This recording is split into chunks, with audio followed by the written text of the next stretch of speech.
Varahi silks వారి grand festive celebrations పొందండి 10,000 రూపాయలు ఆపై కొనుగోలుపై బంగారు నాణెం ఉచితంగా.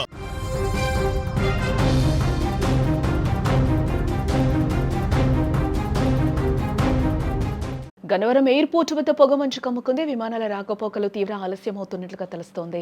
గాల్లోనే విమానాలు చెక్కలు కొడుతూ ఉన్నాయి. ప్రయాణికులు తీవ్ర అవస్థలు పడుతూ ఉన్నారు.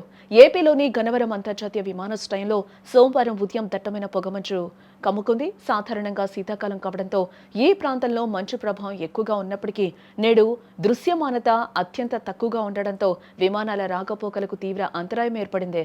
తెల్లవారుజాము నుంచే విమానాశ్రయ పరిసరాలను దట్టమైన పొగమంచు కమ్మేసింది. కనీసం కొన్ని కిలోమీటర్ల దూరంలో వస్తువులు కూడా కనిపించని పరిస్థితి తలెత్తడంతో ఎయిర్ ట్రాఫిక్ కంట్రోల్ అప్రమత్తమైంది.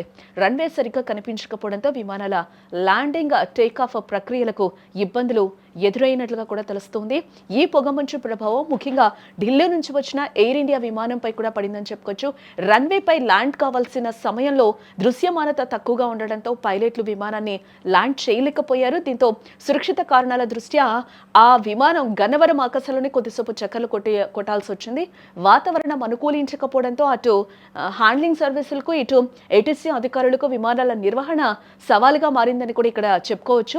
విమానాశ్రయంలోనే గంటల తరబడి వేచి చూసిన ప్రయాణికులు విమానాల రాకపోకల ఆలస్యం కావడంతో ప్రయాణికులు తీవ్ర అసౌకర్యానికి కూడా ఒకంత గురయ్యారు.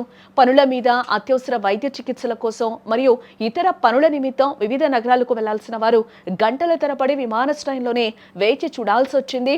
విమానాల ఆలస్యంపై సరైన సమాచారం కోసం ప్రయాణికులు అధికారులను సంప్రదించగా పొగమంచు తగ్గిన తర్వాతే రాకపోకలు పునరుద్ధరిస్తామని కూడా వారు అక్కడ క్లియర్ చేశారు అధికారులు. ప్రస్తుత పరిస్థితిని ఎయిర్ ట్రాఫిక్ కంట్రోల్ అధికారులు నిరంతరం సమీక్షిస్తూ ఉన్నారు.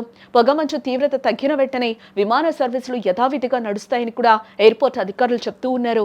ప్రయాణికులు తమ విమాన సమయాల గురించి సంబంధిత ఎయిర్లైన్స్ సంస్థలను సంప్రదించి సమాచారం తెలుసుకోవాలని కూడా వారు సూచిస్తూ ఉన్నారు.